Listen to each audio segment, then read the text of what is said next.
And we are live. And welcome to Conversations, our beautiful conversations, shining the light on our community. I've got a very, very, very special guest with us today, the beautiful Trish Carr, who is just amazing, absolutely amazing. And I'm really honored to be talking with you, Trish. So rather than me introduce you, what I'd like you to do is let's just get our conversation started. Tell us about you. I love learning about your journey and your story, because I know you've got a huge amount to share, and I know where you know what you do now. But what I'd love to know is, how did you get to where you are now? Oh my goodness, Sophia, that's a story. So most of you, hi everybody, so good to see you, and thank you so much for being with us today. And Sophia, thank you so much for having me. I so appreciate what you are doing in the world and with our sacred community in bringing women together in particular, so that we can share our stories and share our journey. Because one of the greatest things in order to keep going in this world is to know you're not alone. And you are someone who makes sure that we know we're not alone, that we are supported, and that there's love all around us. So thank you for everything you do in this world and for all of us. Thank you. Me, yes. For me, the journey, okay, so there's a lot of journey. So most people know me as the co-founder of the global organization and community Women's Prosperity Network. Yes. And Women's Prosperity Network has been a viable, strong community of amazing women and some fabulous men who come together arm in arm to be the best that we can be, so that with our products, our services, and our projects, we make a massive positive difference in the world. And it is an honor to be holding the banner for that movement of people who are really changing the world. And not just in we have great products and projects, but I think that the one thing that we have is an energy of abundance, love, and trust. And, unfortunately, the way women can come across, especially in media and TV shows, is that women do not support each other, that they're dog eat dog, that they're backbiters, that they talk about each other in negative ways. And honestly, that's not my experience. My experience is exactly the opposite. And I think that it's who you're being, and when you attract other people like you, who are also living in abundance, living with spirit, living with passion, that we do support each other. In fact, I know that in the sacred community, as well as at Women's Prosperity Network, that each and every woman that's a part of that is not only wanting to be excellent herself, she also is supporting the excellence of other people. Like, it doesn't work unless it works for everybody. Yes. So for me, I came up through corporate. Yes. And I saw my whole story goes back to the time, seriously, when I was 5 years old. I remember sitting in the living room watching my mother at the ironing board. And she used to have, I don't know if you remember, back in the day, they had these small green bottles of Coca-Cola, small bottles. And she put a little piece of metal on it and made holes in it so that she'd have a shaker bottle for water to put on the clothes. It was so cool to see in that Coke bottle. And to this day, I still remember it. But there she was, day in, day out, ironing other people's clothes. She was bringing in other people's clothes to earn money for our household.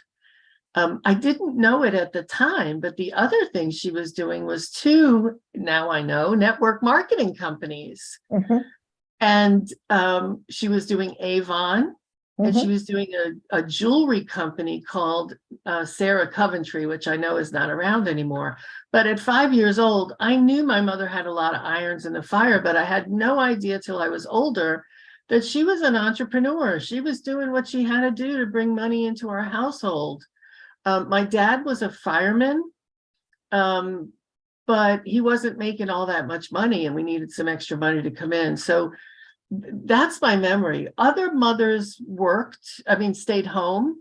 My mother was, when she finished doing that, she was going out to work every day, getting on the subway to go to New York City to work in the city. So I had a very different experience than my girlfriends whose mothers stayed home.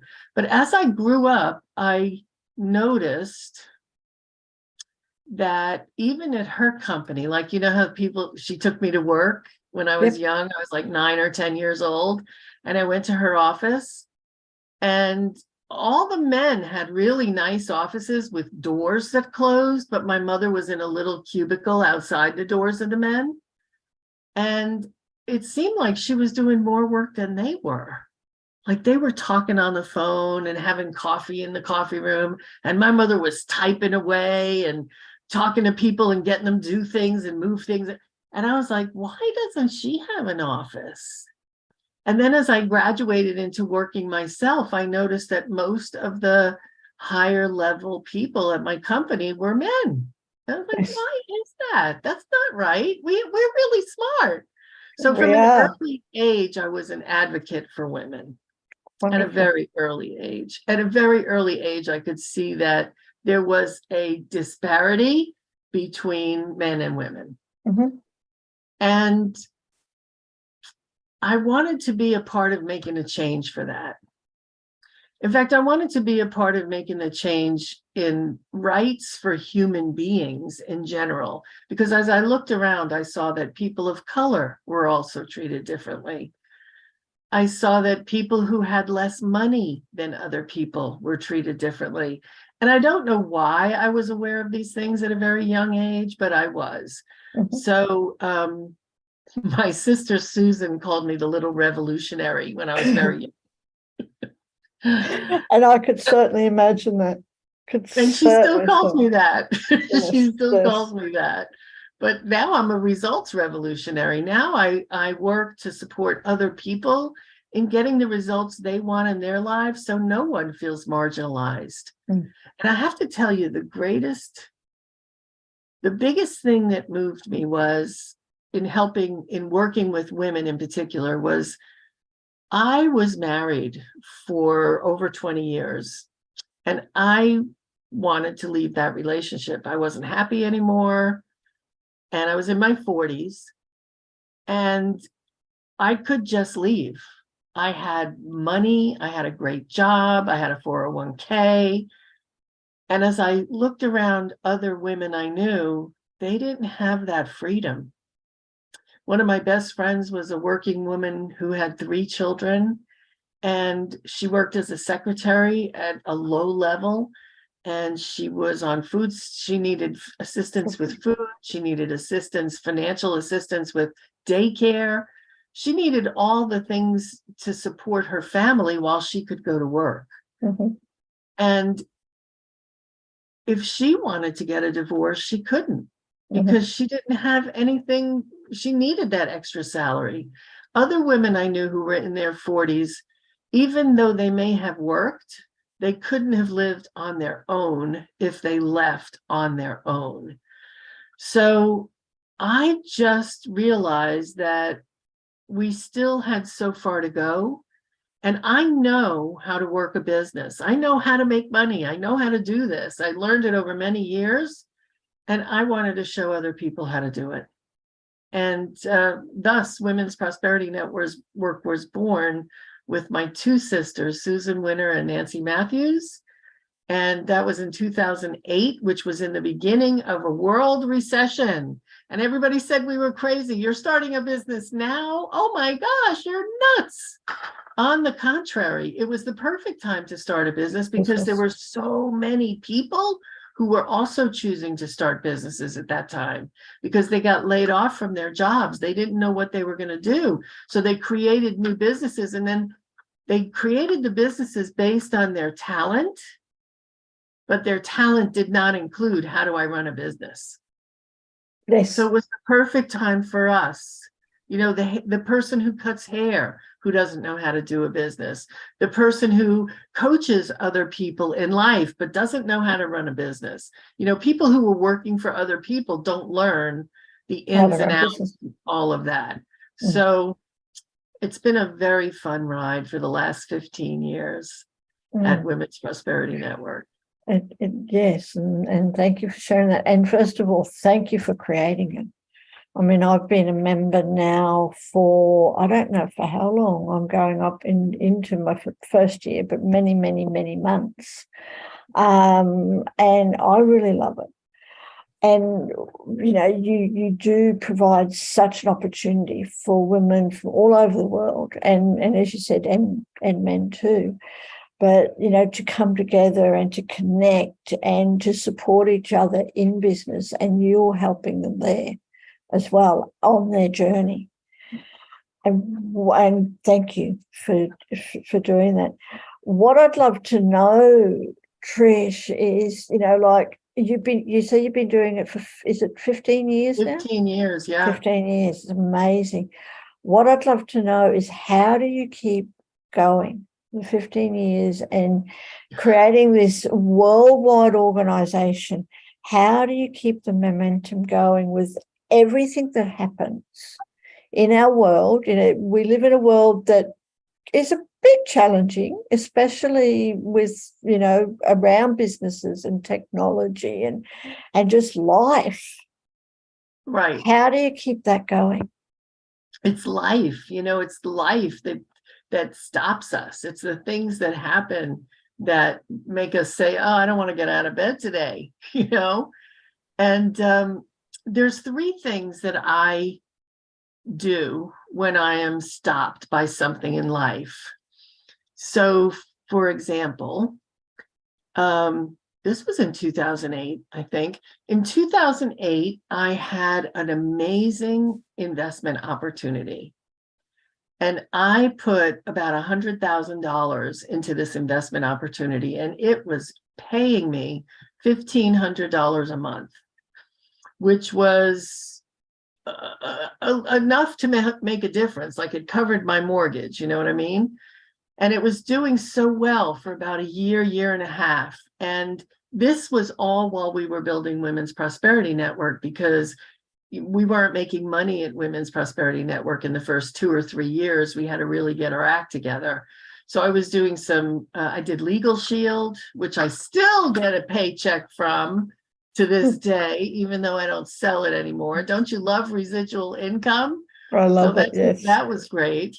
But I ended up in this great investment, and several of my friends were in it, and it was really great until it wasn't. And I got a phone call as I'm walking to the beach. I'll never forget it. It's like it happened yesterday. Hi, Yvonne, what's going on? Her first words to me were, "It's all gone." I said, "What? What's all gone? What are you talking about?" She said, "That investment deal that Leonard shared with us, all the money's gone." And at that moment, my heart just stopped, and I felt like in my throat closing. And what do you mean it's gone? There's no money left. There's no money. All the money's gone. People started taking their money out. Now they don't have any left. And you want to talk about stopped. I mean, that was a lot of money. And at the time, it was probably half of what I had. And I told my brother about it, and he said, "Oh, yeah, that's a Ponzi scheme." I said, "A what?" He said, "A Ponzi scheme, you know, where they take money in and they get in so much money that they pay out the dividends out of people's money. They're not really in the market or anything. They're just taking money in, letting a little out, taking money in." I said, "I never heard of a Ponzi scheme." Now, of course, everybody's heard of a Ponzi scheme because now it's all over the place. And, you know, at that moment, the first thing I did was, at first I was in shock. I think I went through what you go through in the cycle of death. Yes. First, I was in Right. denial. Oh, that didn't really happen. They're going to find the money. This is a mistake, right? And then you go through anger and bargaining and all those things. But what I learned was, first, I kept thinking, it's not real, it's not real. What I learned was I really needed to feel my feelings. So the first thing I do when I'm in a challenge, whatever that challenge might be, is I let myself feel it.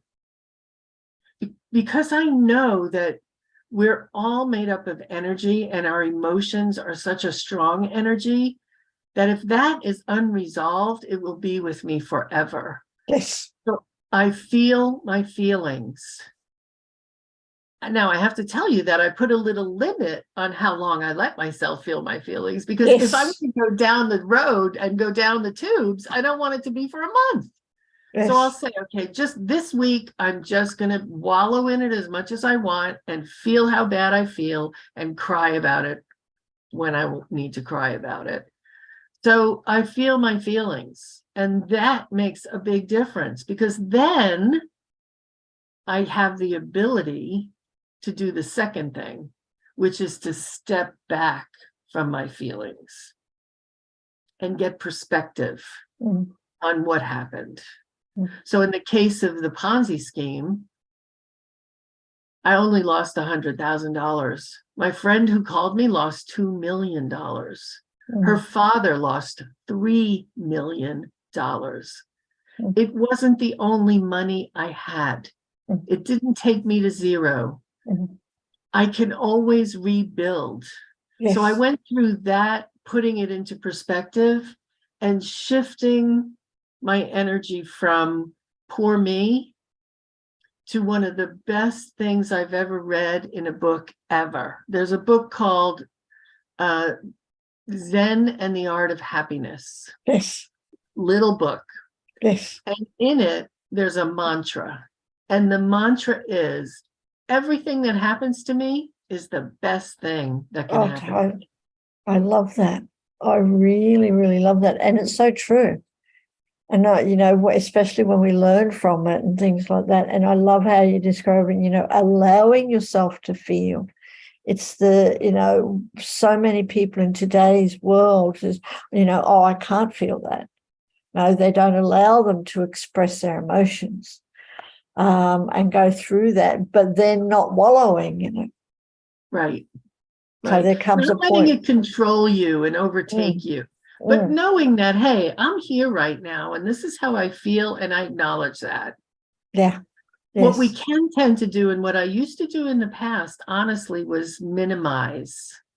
I would minimize it. Okay, it's no big deal. I'll get over it. It'll be all right. And I would push the feelings Feelings away away. or push them actually down. Mm, And when you do that, they're going to rear their ugly head in places you don't expect, like in your yes. temper with your spouse or with your children, or making a rash decision Mm, quickly without thinking. There are so many things that come from that emotion that we didn't acknowledge. So it's really important. And then when you do that, it does give you the ability to step away and look at it from a higher perspective. I always like to say, I get in my helicopter and I take a helicopter view from it so that I'm looking down over it and on it. And when I do that, generally, I feel better and can move on. Now, sometimes though, Sophia, you can't wallow in your feelings. So for example, we've done huge conferences with hundreds of people, big name speakers. We've had Jack Canfield and others, and everything has to be perfect on a dime, and it's a big stage with all the bells and whistles, $30,000 for the conference room, that kind of thing. And the night before one of our big conferences, we called it the unconference. The night before the conference, this person that we hired to do our audio visual, which is very in depth, we have yes. 3 screens, we have monitors for the speaker, monitors on the sides. The person we hired for AV didn't show, just didn't show. We didn't have anybody to help us with everything we needed to make sure all of that the slides went right, the music came on at the right time. And in that moment, I couldn't feel my feelings, right? Because if I did, I wasn't going to get it handled. So in that moment, I reserved feeling my feelings till later. And I went into helicopter view. What can I do now?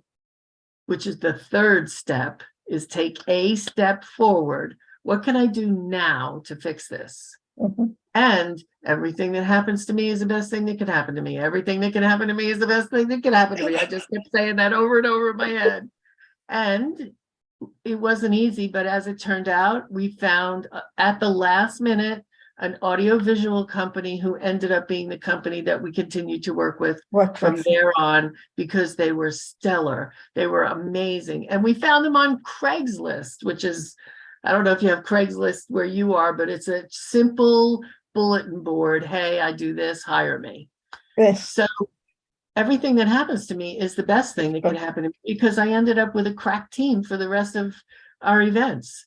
Yes. But after the conference, then I let myself feel my feelings. Like, holy moly, how did I get through that? Holy moly, that was a disappointment. So first you got to feel it, and then you got to back up from it. Sometimes you don't have the luxury of feeling it in that moment. And that's when you just shift to step two. Step two, take a helicopter view. Where are we? Step three, a step forward in the right direction. Is what you need. Yeah. And I love that. And I love how, for me, it's just trusting the universe. I put in my, so much trust and faith in the universe, that knowing that everything is happening for the right reasons, and everything will work out. And I've been in very similar situations to you, Trish, where, someone doesn't show up, but yet someone even better comes along because that person hasn't shown up, and things like that. So I love you sharing those stories and things. And now, what about now, especially now that we've moved into an age of online? Well, I mean, let's talk about changes. Neil Donald Walsh, who is the author of Conversations with God. Yes, read his books. Excellent books. Excellent. You don't even have to believe in God to read them. I mean, they're that good. He says that life begins at the end of your comfort zone. Yes. And remembering that as you're going through changes. So in 2020, which we all know at the beginning of the year, we dealt with a worldwide pandemic. At the beginning of 2020, we had big events in January, a big event in February, and we were planning something for March. But March 16th, the United States shut down. I'm not sure. Australia shut down maybe pretty even before that. Yeah, around then. And here we are with a 12-year-old, 13-year-old business that has been predicated on live events. Well, lucky for us, about a year and a half prior, I said, let's start doing some things online. And we started doing some networking online, and we started doing some workshops online. So when the shock of not being able to do live events came, I felt my feelings. Oh my God, what's going to happen to my business? How am I going to pay my bills? What about all these people who count on us? I felt those feelings. And then I stepped back and I said, well, there's something we can do. And I looked at what we already had in place, and we just built out from there. And now all the events that we were doing, the workshops, the trainings, the masterminding that we do, the networking that we do online coaching as well, where women come together to have their questions answered. Is my email right? How do I title this presentation? How do I fire this client who's driving me crazy but gives me so much money, right? We even did that online. So we just expanded what we were doing online. And I did trust Sophia, and I did allow, and I didn't ask how. Mhm. I just trusted that this was going to work. And I allowed it to do what it had to do without resisting. Oh, I really want to do live events. I really want to, without resisting. And it's better than it was because we were able to reach further, reach more people. We've expanded our membership. We have more people from all over the world than we had before.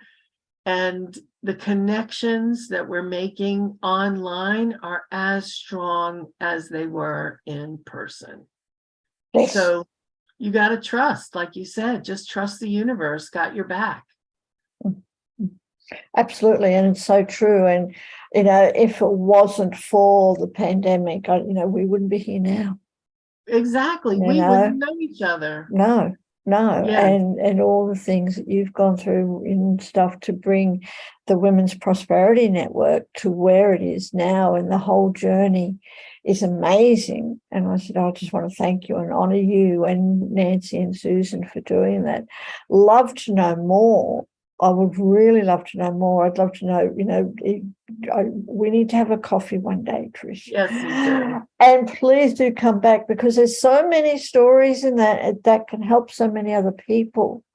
It is really inspiring when you hear women like yourself who have started out, just like every day in a normal career in corporate, for you in corporate America, to getting to where you are now, and all those challenges that we cope, and how you've overcome them. It is really inspirational. So well, and Sophia, it's not just the business challenges, because all during, my life in these 15 years of building Women's Prosperity Network, I went through the same personal challenges as everybody else. I got divorced. My mother died. I found a new relationship. My best friend was diagnosed with stage 4 lung cancer. Life happens. Yes. And you just embrace it all and do the best you can and be the best that I can be, because when I'm the best I can be, I can make a difference for other people. Yeah. And I love that. When you're the best that you can be, you can make a difference for other people. So thank you ever so much. Before we finish, because we are coming to time now, and we need to have a much longer conversation. I know, we zoomed through that. I know. Please do come back, but tell me something. Well, tell me a few things. I've got a couple of more questions for you very quickly. One of them is what is one question that I could have asked, but I didn't. But yeah, what is one question that you'd like to ask or answer? Oh my, that's an interesting question. Yes. What is one question? Maybe one thing would be the key to success that's not just me. Yes. And that would be that I am blessed to have 2 amazing partners. Yes. And a lot of people say to me that they wish they had the relationship with their sisters, yes, blood sisters that we have. And they also say to me, I wish I had partners too. And I agree. Having partners makes this so much easier, because if I'm down, somebody pulls me up, right? If they're down, I pull them up. So we can all have that in our lives and in our businesses. It doesn't have to be a partner on paper, like a corporate partner, but the people that you work with on a regular basis, there are friends that you have, there are clients that you have, there are team members, like your web designer, like the person who supports you with copywriting, like anybody on your team is your partner. Look at them that way. You're not in it alone. And that's why Women's Prosperity Network is there. You are not in it alone. And those friendships that are established out of that business relationship at Women's Prosperity Network, those friendships are the partners that keep you going. And it's so true. And there's so many of them, and they're there to help support you. And so for everyone who is watching us, whether it's on live or replay, if you're not in the Women's Prosperity Network, please do check out the links that we will put in the comments very, very soon. It's something that I thoroughly recommend. I've got so much out of all the networking that I do and all the other, businesses and organizations. I mean, the Women's Prosperity Network is something that I make sure that I show up for, because you get so much value. Well, you can, if you go to womensprosperitynetwork.com, that's women's with an E, prosperitynetwork.com, you can dip your toe in and just join for free. Join for free, join for $1 and see how it works for you. I know that you'll make great connections in your business, and ultimately those are in your life as well. Yeah, totally. Absolutely. And Trish, I've got more questions, but we are out of time. We need more time. Okay, next time, Sophia. Next time, absolutely. So thank you ever so much for that. I really, really appreciate it. And I said, for everyone who is watching us, if you're not in the Women's Prosperity Network, do come and join us. Trish, Nancy, and Susan have done a fantastic job. And, just the connection, even though it's online, the amount of women you get to meet is incredible. So thank you, Trish. Quality women. So like you, Sophia, quality women like you. Thank you for letting me be with you today.